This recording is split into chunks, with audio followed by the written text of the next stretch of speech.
Hi, everyone. Thanks so much for being here today. I'm Mary Kirshner. I lead customer success at FocalCXM, and I'm really glad that you're joining us today to discuss AI-powered enterprise search for life sciences. When you work in a highly regulated space like life sciences, it can feel almost impossible to keep up with the data, the documents, and the decisions that you're expected to make sense of. And of course, you need to be focused on compliance.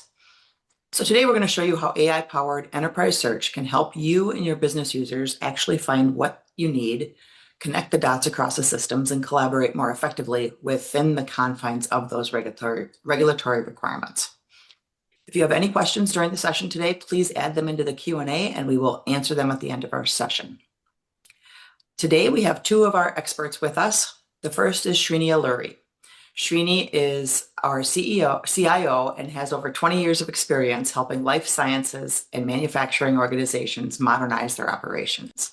He focuses on AI automation, compliance, and large-scale system integration. Srini has deep expertise in enterprise search, working with companies to improve efficiency, strengthen compliance, and gain real-time business visibility. With Srini is Jagadish Samatam. Jagadish is a hands-on technology leader who builds AI-powered enterprise search and intelligence solutions using tools like OpenSearch, LangChain, and AWS. He focuses on practical, scalable generative AI systems that connect structured and unstructured data, making it easier for teams in life sciences and commercial industries to find what they need, make better decisions, and work more efficiently. Thank you for joining us, Srini and Jagadish. I will pass this off to you, Srini. Yeah, thank you, Mary, and thank you all who joined the webinar today. I'll share my screen and get started.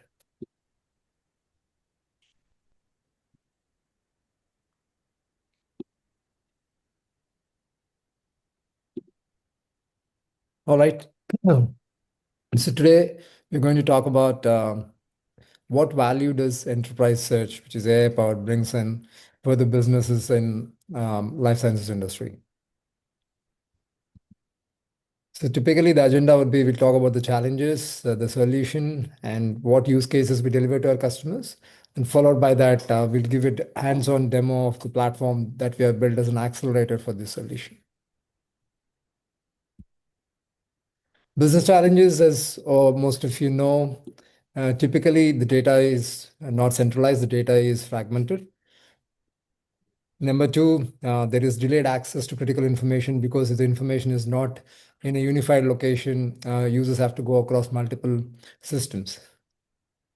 Being compliant and providing access to the data is highly complex. The inconsistency and unreliable such experiences because every system would behave differently when you look up for data.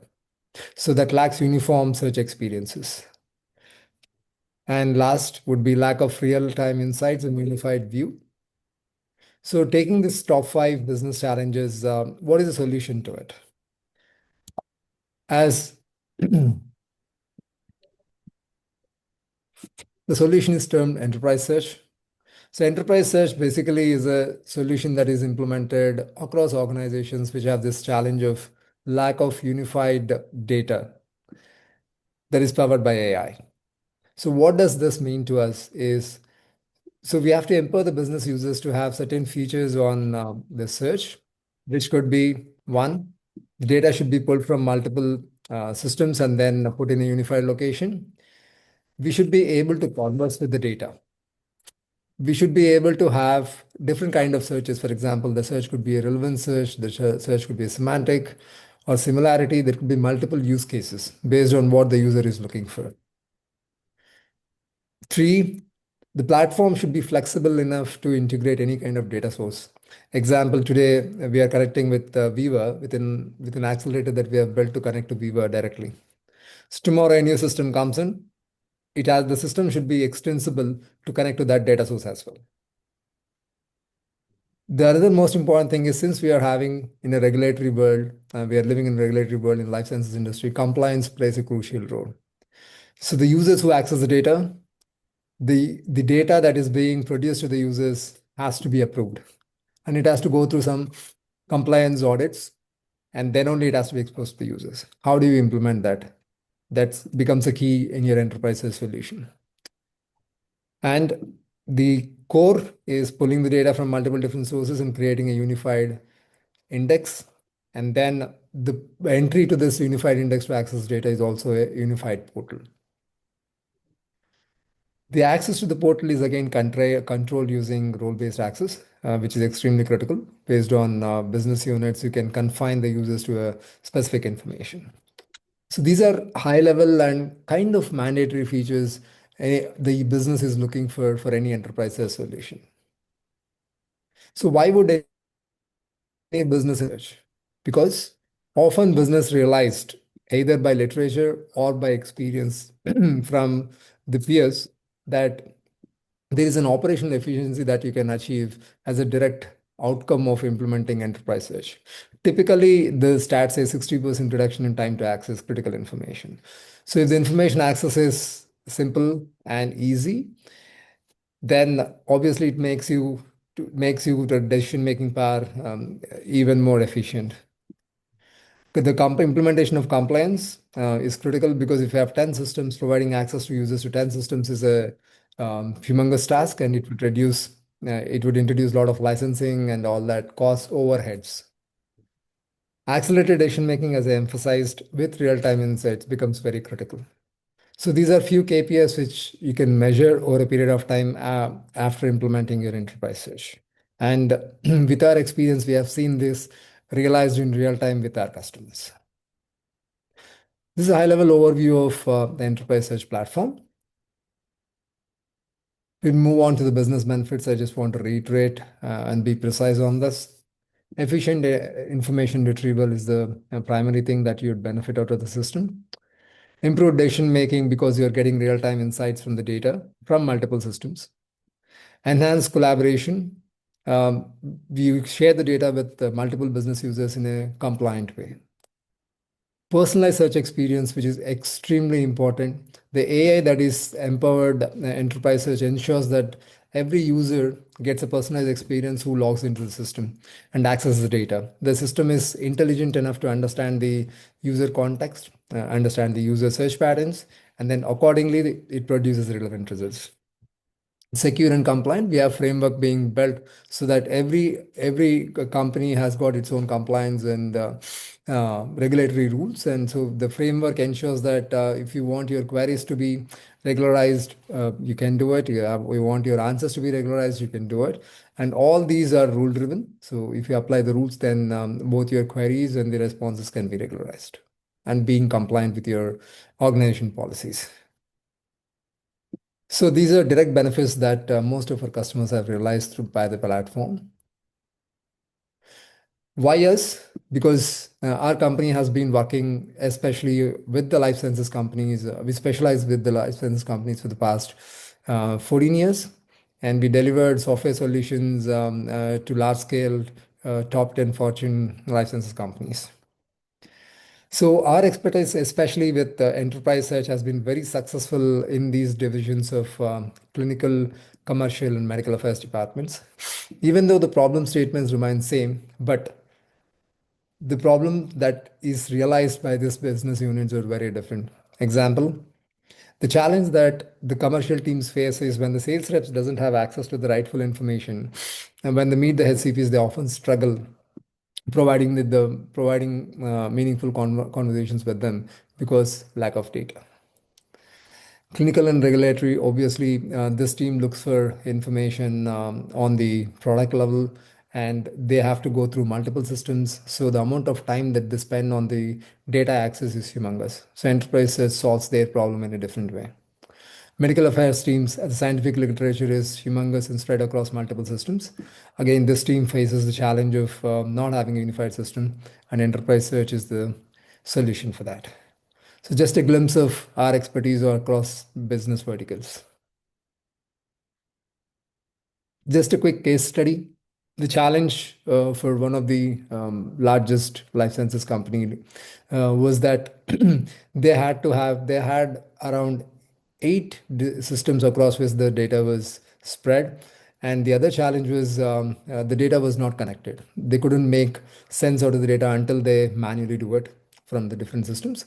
So that was an inefficient way of doing it, and there was a lot of data duplication and The compliance, obviously, providing access to the user for across 8 systems, the licenses involved in that was an expensive affair. So what we have done there, we have built an enterprise search solution which brings in the unified indexing mechanism. And then we enabled the types of searches they needed. They needed a keyword search, they needed a semantic search. So whatever kind of searches they needed, we have enabled that. And they have experienced a tremendous improvement in terms of the operational efficiency that they could achieve with enterprise search being in place. What is the result? These stats are real time. We took these are the KPIs that they measured. 35% increase in productivity based on the users who have used, and then 50% improvement in content reuse. Because often content produced, if it is not being used, then the whole investment in that content creation maintenance would go waste. And then our compliance was in place, so which was the need of the hour for them. So this is a big success for one of the life sciences companies. Similarly, it has been successful in across multiple companies in multiple business units. So going a little deeper, what does enterprise search look like, right? So enterprise search, I would like to simplify what it means, right? There are two misconceptions about enterprise search. Typically, users think LLM has to be there if we are implementing a enterprise search. LLM is needed for one of the implementation patterns I would be talking about in a bit.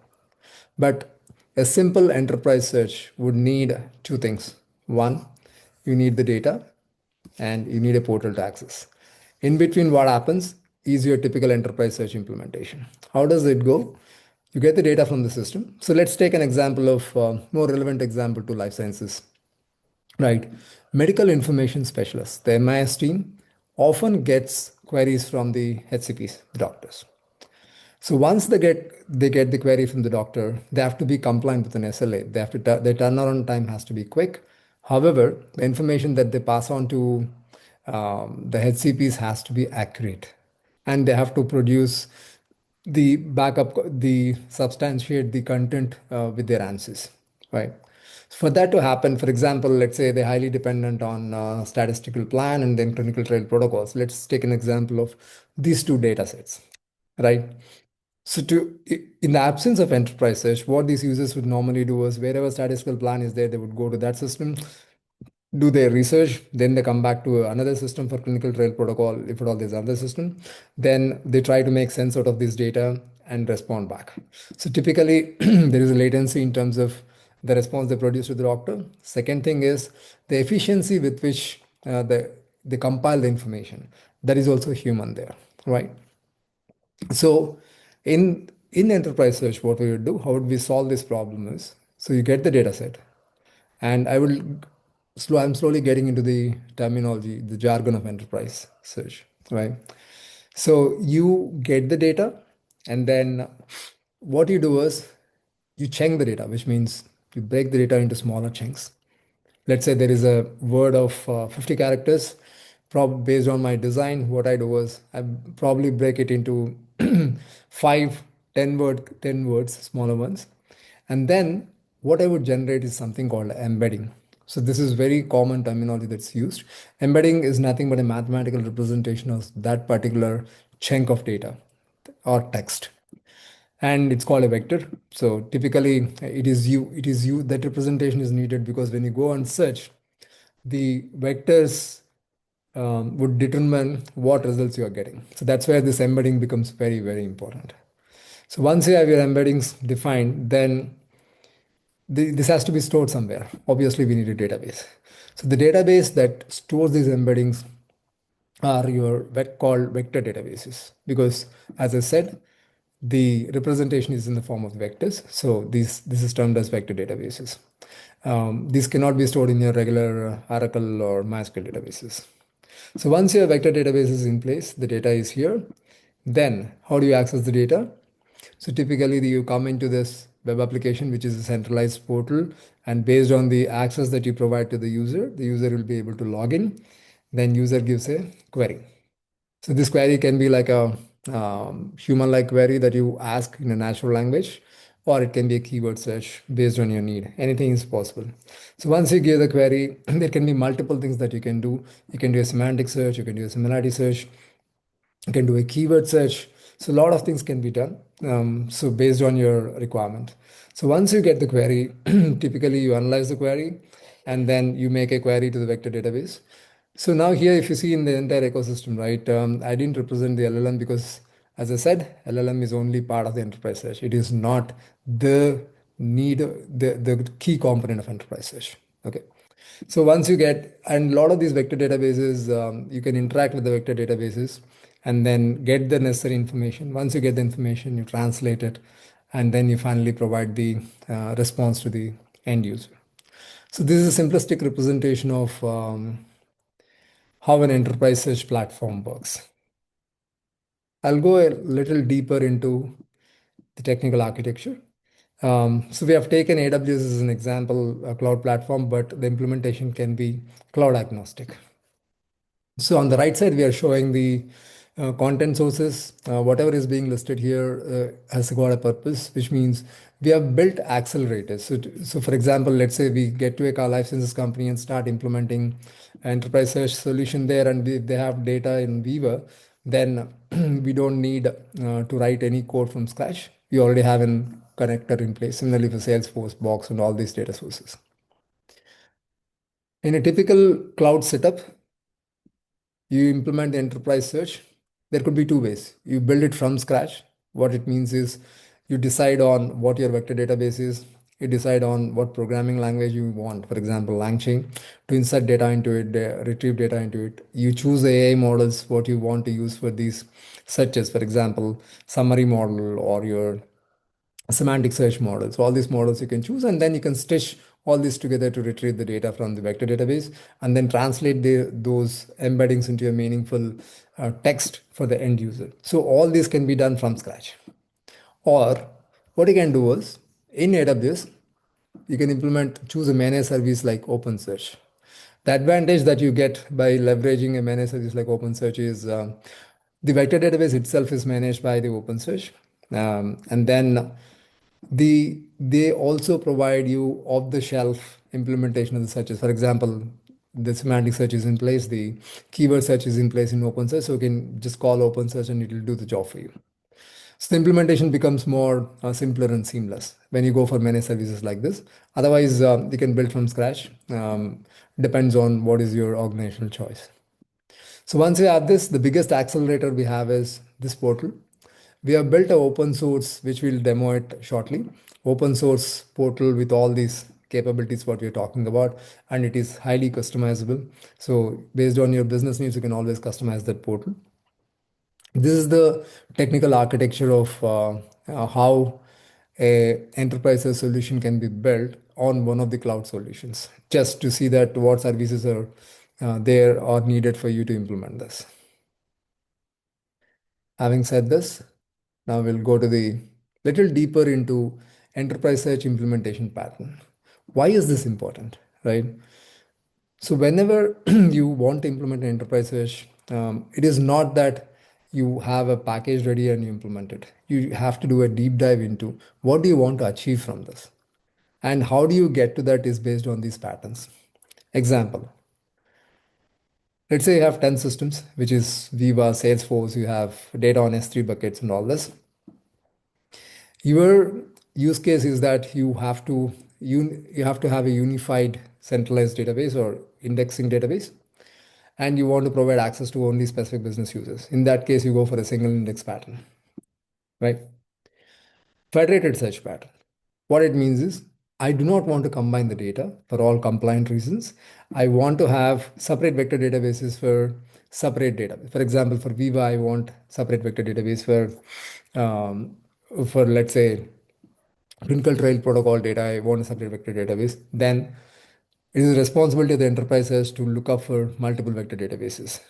So what happens here is based on the use case, your implementation pattern would be determined. And based on the implementation pattern, the services that you have to use will be determined. That would further determine your cost, maintenance, time to implement, and rest of the factors.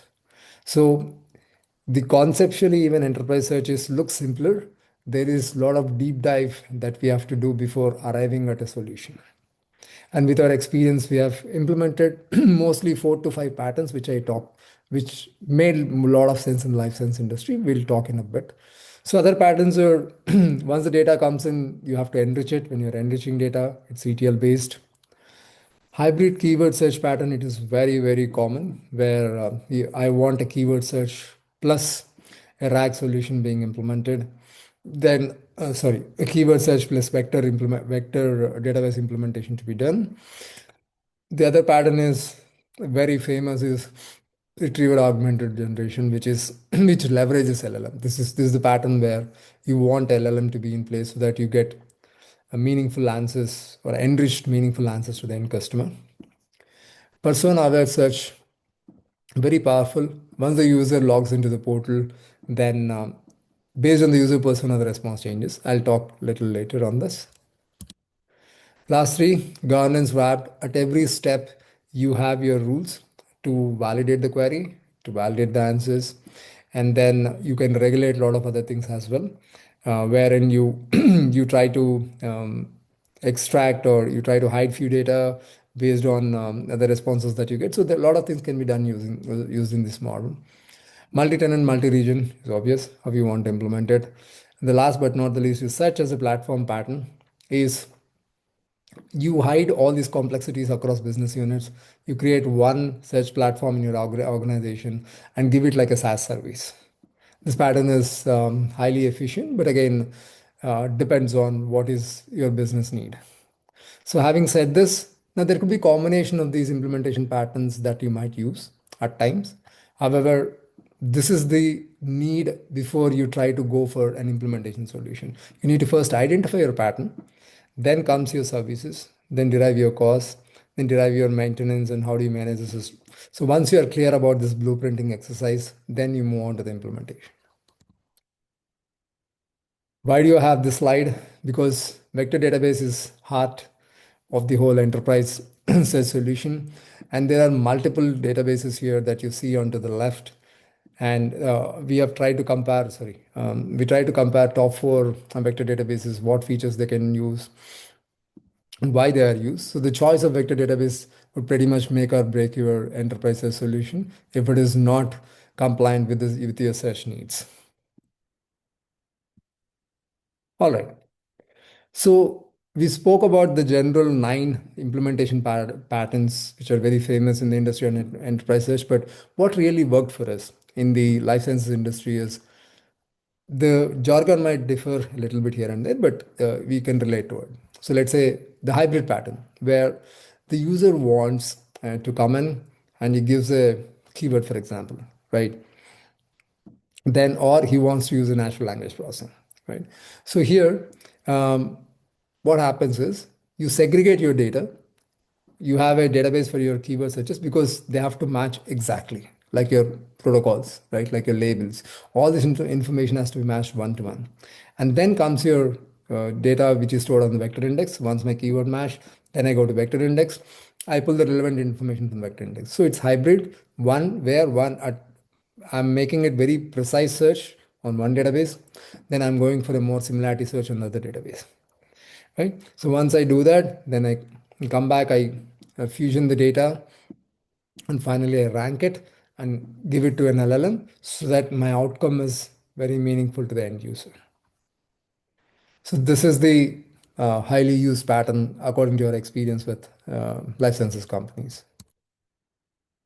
This comes again a little hierarchical search, if you may have to call it that way. So where first you have a section, you get to the section level, then you drill down to the paragraph level, and then from the paragraph level, you get to the further hierarchical notes if you have it. So ultimately, why it is important is you need if your data is very structured, right, and you don't want to hallucinate on that. So this particular design pattern is very important.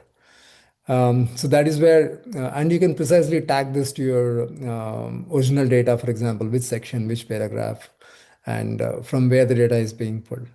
So this is one implementation pattern where you have highly structured data. Persona aware RAG, as I said, this is very interesting. So what happens here is you have a unified portal where you log in. Let's say a medical affairs person is logged in and then a clinical ops person is logged in. So different kind of persona people have logged in. And there is a unified database, a centralized database, and the information that these three people are seeing or going to access is the same. However, what questions they are giving, what keywords they are giving may also match, right? But can the response be same for a medical affairs person to the clinical ops? May or may not be. It has to be personalized. So when it comes to medical affairs persona, my response should be more relevant and the terminology, what anticipation of what he is looking for. So those things would be established as a context, and then you give more personalized experience, search experiences to different personas. This is also very, very popular uh, design pattern.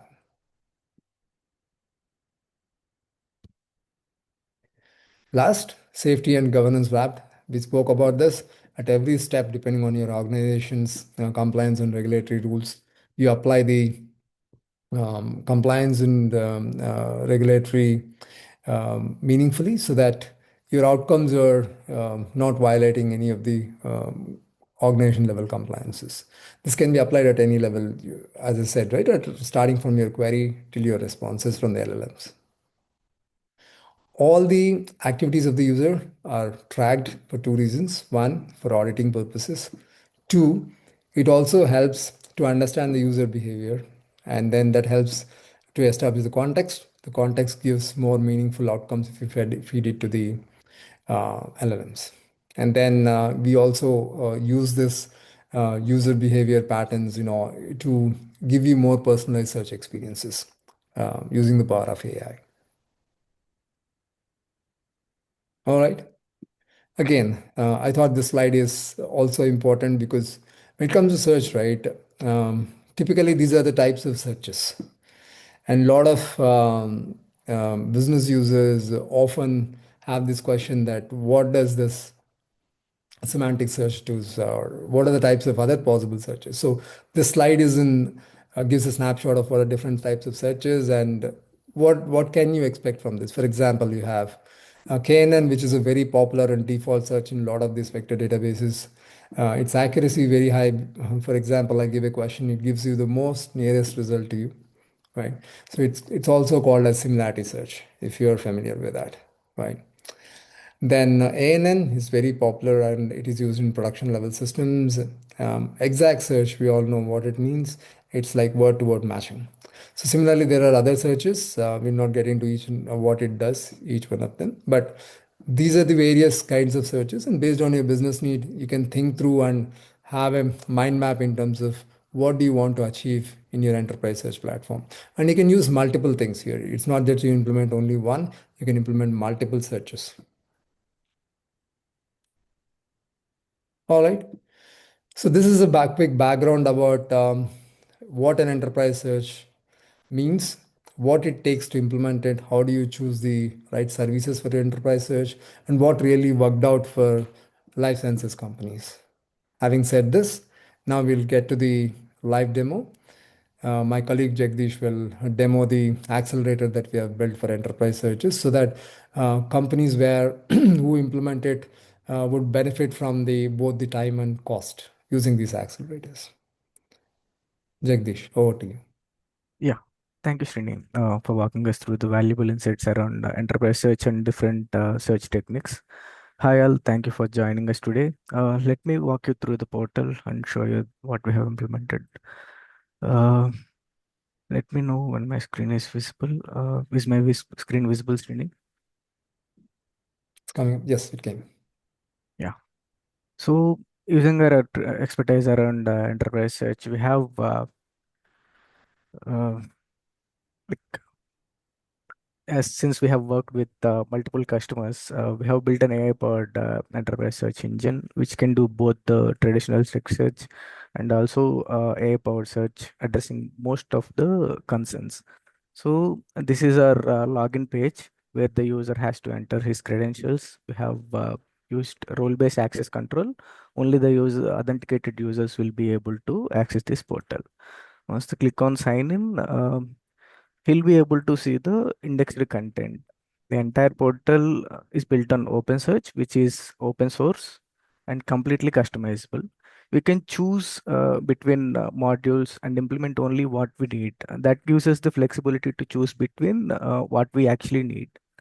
Since it is deployed and managed in our own AWS environment, we have full control over the data that is being indexed, which is very crucial in pharma industries.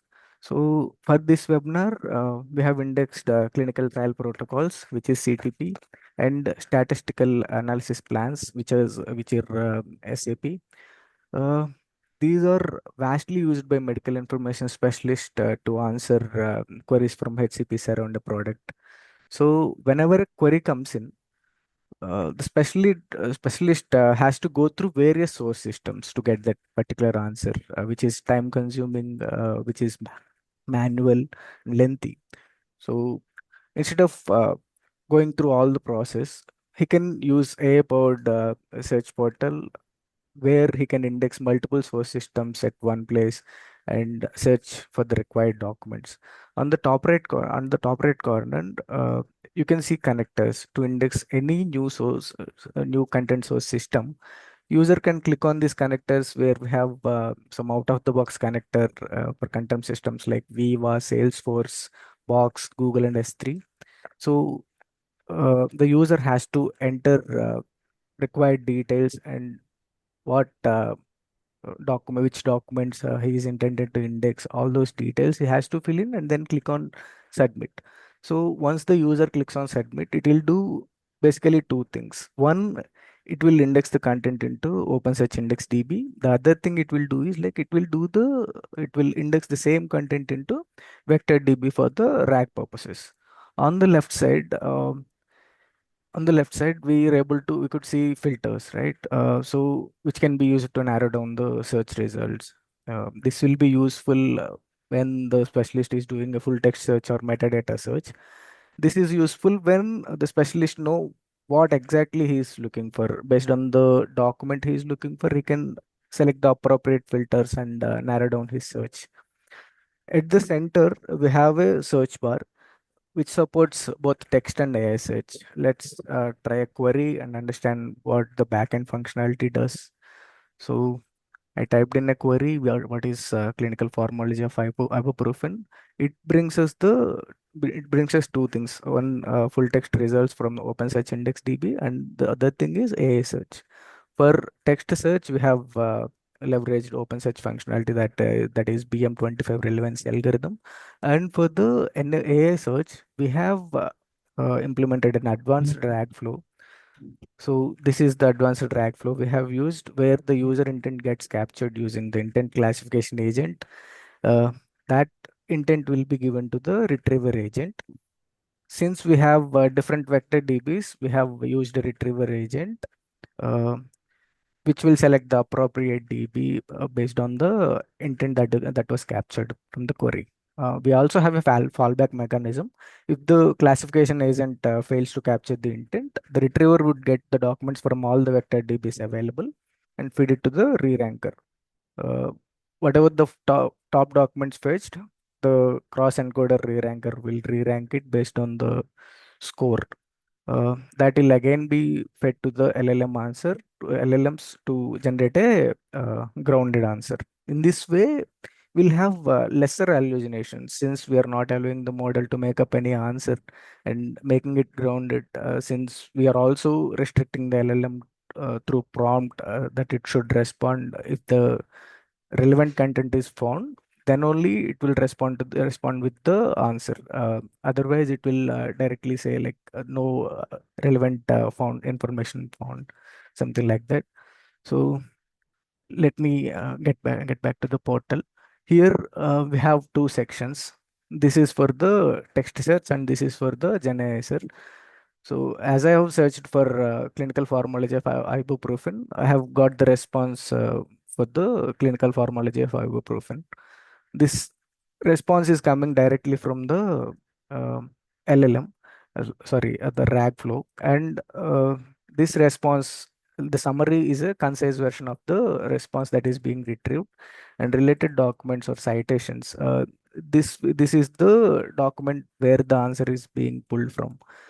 If we click on this citation, it will take us to the original source system where the document is being hosted, whether it could be Viva, whether it could be Box.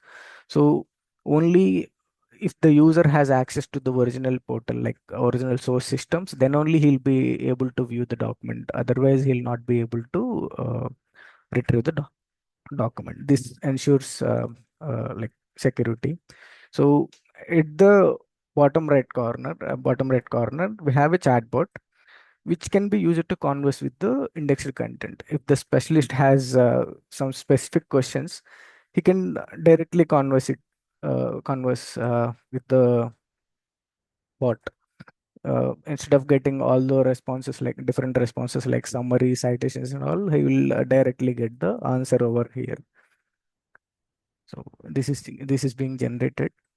Uh, yeah, it gave me the relevant answer, like related to ibuprofen itself. So this ensures accuracy. And let's try a few more questions. Uh, yeah, I'm trying to ask what are the cardiovascular effects of drug ibuprofen. It should give us the cardiovascular effects related answer. Um, that is related to ibuprofen. Yeah, yeah, this gives us the uh, related information like cardiovascular things. So I'll also try one more question, like, yeah, explain the background around coronavirus. So it will pull us the content from the documents. It gives us the results in text sets and as well as in the Gen AI search as well. Yeah, it pulled in content from the coronavirus. See, these are context related questions, right? Like we have indexed the content and this is being pulled. So we will also try one more question which is out of context. So we can assure that we are making sure that LLM is not making up any answer it doesn't know the context of. So let's try. Yeah. Here, if you see, we have tried out of context question. So the LLM responded with it doesn't know the answer. So it doesn't have any information around the answer. So this ensures the LLM is being grounded and it is accurate. So with this, I will conclude my demonstration. Over to you, Srini. Thank you all for your valuable time and energy. Hey. Thanks, Jagdish. Um, I think with that, we come to the end of the demo. Um, we have tried to provide a high-level overview and try to demonstrate the accelerators that we have currently. So now the floor is open for questions. All right, thank you, Srini and Jagadish, for a very informative and just exciting discussion on this topic. We do have a few questions today, so I will get going on those. And then if anybody else has additional questions, they can continue to put them in the Q&A section. The first is, how does the AI-powered search engine ensure regulatory compliance when retrieving or displaying content? Great question. So typically, right, as we mentioned, when we implement it, we consider all the regulatory and compliance needs of the customer. And at every checkpoint, right from the querying till the response that is being generated from the LLM, we apply those rules. And that's how we regulate the outcomes of this enterprise search. Okay, great. And the second one is, can the platform be trained to understand life sciences terminology, ontologies, and vocabularies such as IDMP, SNOMED, or company-specific taxonomies? Absolutely. This is one of the search patterns. It's called a semantic search. What we do is we maintain a dictionary of all this word mappings, and the moment the user gives any of the words, and we do a lookup for these dictionaries and then do a semantic search on the vector database. Yes, it's possible. Okay, great, thanks.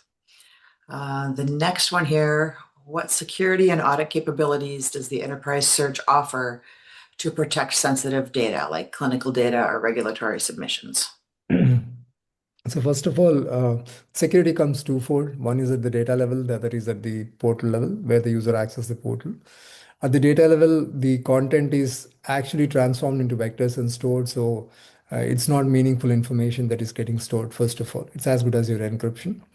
The second thing is from a user standpoint, whenever a user logs into the portal, until unless he is authorized to access a particular data set, he will not be. So that you control the security, you control the access to data by applying security at the portal level and also the security at the data level. Great, thanks. Another one here, how does the solution handle unstructured content like emails, documents, PDF images, or scanned regulatory forms to ensure that they're accurate for the proper discovery? Perfect. So the specialization of enterprise search is to deal with unstructured data, especially with the text. Where in scenarios where the text is just a scanned document or an image, we apply OCR and then we convert that into text and further process it into the index DB. That's how we handle it. Great, thank you. What measurable business outcomes have other life sciences customers observed post-deployment? Yeah, first thing, obviously, operational efficiency. Then they get security and compliance being in place, which means they pretty much control who can see what data. Third thing is cost efficiency in terms of information retrieval and storage. These are the top three benefits. That's great. And final question, unless there's more added here, how does the AI search integrate with systems that we already have, like Viva Vault, Salesforce, but SharePoint, or internal CRM LMS systems? So the data is already in these systems, and to an extent, they provide the AI. But the purpose of enterprise search is to have a unified index, and you apply AI on top of it. So what we do is we pull the approved content from these systems, put it into a unified database, and empower that with our AI models.